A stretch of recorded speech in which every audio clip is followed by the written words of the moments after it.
Butlo. Good morning kang Miracel diha sa Lumbia watching sa iyang mga pamilya. Good morning daw sa kong pamilya sa Lumbia, Cagayan de Oro, watching here in Hong Kong. Hello! Omega, Shalom.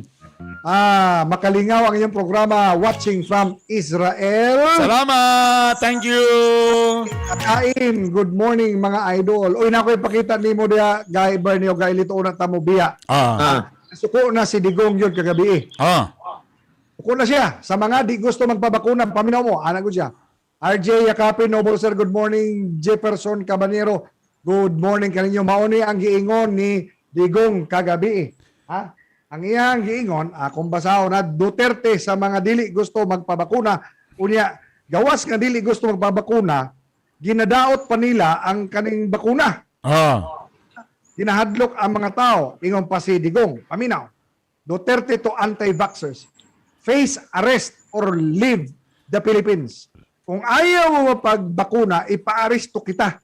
At ang bakuna, itusok ko sa puwet mo na ka. Buwisit kayo. Hirap na nga tayo. Bantay kayo.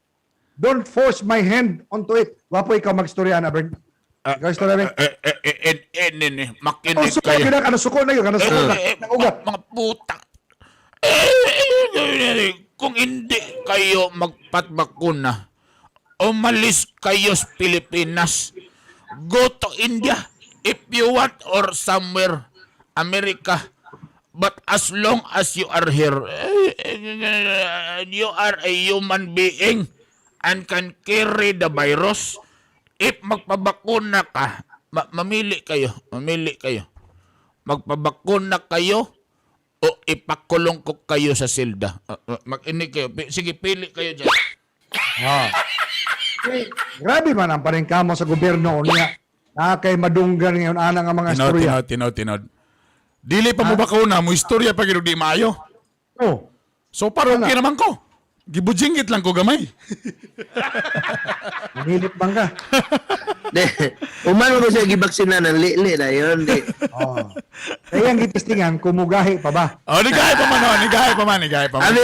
Abi na